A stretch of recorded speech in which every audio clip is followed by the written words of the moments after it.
Welcome to Harmonia Pagan streaming service. We had a fantastic response to the first part of the Way of the Kóryos, and today you'll get to hear part 2. But before we start the story time with the young war band, I just want to mention that our content platform is soon to launch. It'll be full of pagan courses, classes, documentaries, stories, podcasts, guides, etc. So a one-stop shop for those who are on a spiritual journey. Take a look on harmonia.foundation/membership. harmonia.foundation/membership. There you can sign up for our newsletter before the launch. You can also check the website itself, harmonia.foundation. But now over to the steppe.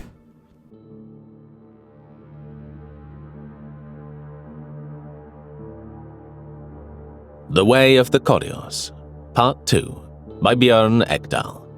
Read by Harry Frost. The steppe was wide and empty around them, the grasses shifting in the wind like the backs of endless waves. Time had lost its meaning somewhere in the endless cycle of day and night, of moving forward without any clear direction. They had traveled far, too far to go back now, even if they wanted to. Kóryos sat on a mound of earth, knees pulled up, elbows resting, head bent forward, eyes on the horizon where the sky bled into the earth. He thought about the stories they had grown up hearing, the tales of heroes and warriors who had carved out their place in the world, who had faced the unknown and come out on the other side. And he thought about the village they had left behind, the familiar paths, the faces he had known since childhood. It was a place that no longer wanted them, a place that had turned its back on them once they left, to fight, to seek out something beyond the fields and pastures of their fathers. They couldn't go back, not as they were now. He felt a weight in his chest, a dull, throbbing ache that had become a constant companion since they'd left the safety of their childhood. A gnawing question that refused to let him go. Do we have what it takes? And the steppe rippled and whispered endlessly. A cold wind swept over the plains, ruffling his hair, still stiff with blood from the battle that had ended the night before. They had won. Victory. But no one felt like singing. Around him, near the smouldering remains of their campfire, his bandmates were scattered, equally silent. None of them had spoken much since the night before. They were supposed to be celebrating, but now that the thrill of the fight had faded, all that was left was emptiness and questions. They had expected something big, something to rush in and fill them up after a victory, a sense of power, of purpose. But instead they felt as though something had drained out of them, like they'd given away a piece of themselves they hadn't meant to lose. The vast steppe felt even larger now, like it was yawning open, ready to swallow them all. Kóryos was sharpening his axe with slow, deliberate strokes, the metal edge whispering against the stone. "Do you know where we're going?" he asked, though Kóryos knew he wasn't really asking about the steppe. There was a desperation in his voice, a thin thread of hope that he might somehow have the answers. Kóryos looked at him, really looked, and saw the lines of fear etched into Kóryos' face, the rawness in his eyes. He wanted to say something, anything, to pull them back from this ledge, to fill up the silence that gnawed at them. But what could he say? What did he know of life beyond the rush of blood, the thrill of danger? What did any of them know? They were just boys pretending to be men. They were all searching for the same thing, all longing for the same sense of purpose, of direction. Kóryos kicked at a rock, sending it skittering across the ground. "Then why are we still walking? What's the point?" He turned to face Kóryos, eyes bright with anger, or maybe fear. "Why not just stop? Why not just go back?" "Go back to what?" Kóryos shot back, sharper than he intended. "To the village? To the people who sent us out here to prove ourselves? What could we tell them? That we're still just as lost as before? He clenched his fists, felt the calluses scrape against each other, reminders of the battles fought and the scars earned. We can't go back, he continued, his voice raw. We can't go back to being what we were before. Nerthos leaned back on a fallen tree, his hands absent-mindedly tracing the carved patterns on his spear, broke the silence first, his voice quiet and cracked, as if the words were being dragged out of him. We'll never be like them, he said. The heroes in the old songs. The wind shifted suddenly, carrying with it the scent of smoke and something else, a smell that didn't belong. Meat roasting. Fresh meat. Quantokos caught it first, his head jerking up, nostrils flaring. Who would be out here cooking at this time? They exchanged nervous glances. Camps meant people, and people most likely meant threats. There was no way to know until they were close enough to see the eyes of the men who awaited them. Kóryos stood slowly, his muscles protesting, still aching from the fight. No one from our band. Could be scavengers, Gokletos offered, eyes narrowing. Herdsmen, maybe? Let's see, Kóryos said, a small spark of something. Curiosity, hope, maybe, flickering to life inside him. They moved quietly as they crept over the ridge towards the scent. It didn't take long before they saw it, a small camp nestled in a dip between two hills, a lone figure tending a fire, a haunch of meat turning slowly on a spit. The man was old, much older than Kóryos had expected. His hair hung in long, tangled braids streaked with grey, and his skin was weathered, marked with the lines of many winters. But his eyes were sharp and fixed on the boys even before they made a sound. "If you're hungry," the old man called, "come and eat. There's plenty." Kóryos hesitated. He felt the others' eyes on him, waiting for him to decide. He took a breath and stepped forward. "Who are you?" The old man's mouth curled into a half-smile. "My name is not important. What's important is why you're here."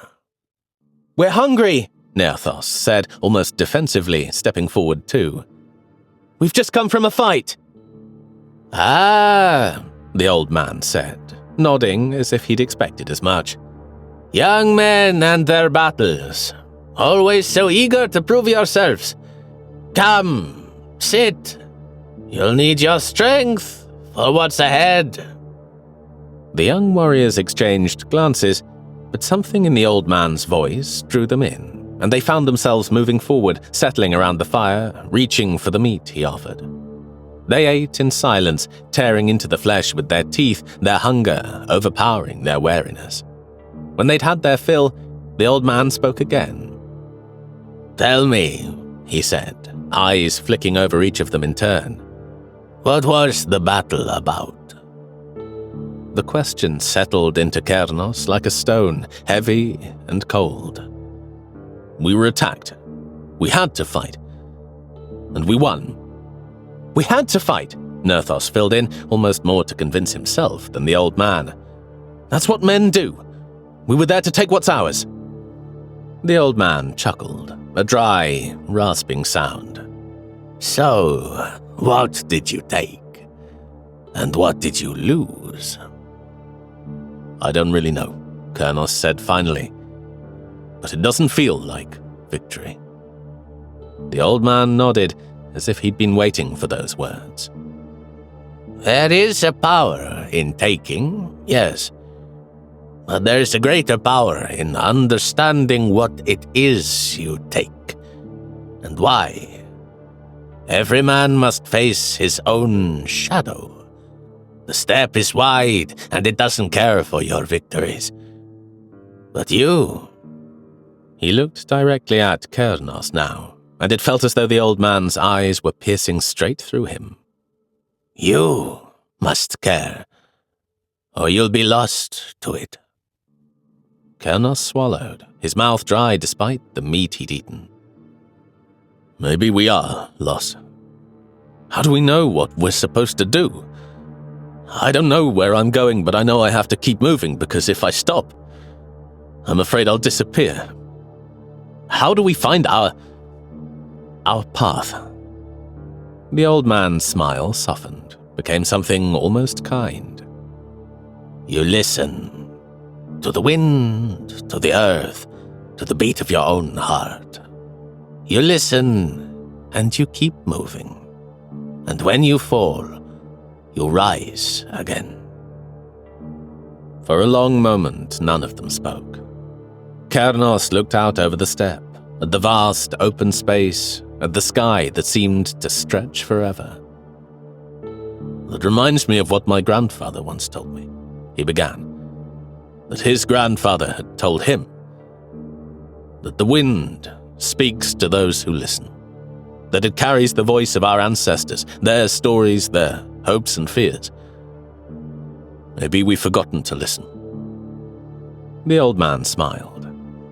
"The strength of the fathers, their fathers, grandfathers, and beyond is not just a memory. It's a living force that pulses through our veins. We are the culmination of generations of men and women who have faced hardship, who have fought for their families, who have carved their place in this world. It's like the grass," he continued, his voice gaining momentum. "Look at it. It bends, but it does not break.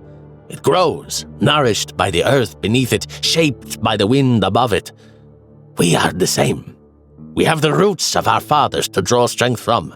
We have the wisdom of their struggles, the knowledge of their victories. It's all here, inside us. We just need to remember how to bring it out." The young men sat silent for a while, their gaze drifting over the horizon.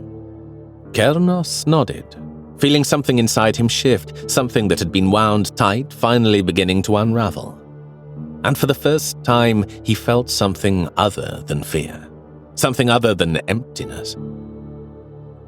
While they were sitting there contemplating, staring into the ashes, the old man had risen, gathered his things, and vanished with the night, moving with the slow, deliberate grace of one who knows the weight of many winters, leaving behind only the echo of his words. Now, as the first light spilled over the horizon, they could find no trace of him, no footprints in the dirt, no warmth where he had sat. The others turned to Kóryos, confusion and unease etched on their faces. And, faintly feeling the rhythm of the earth and the beat of his own heart, he understood. He was never here.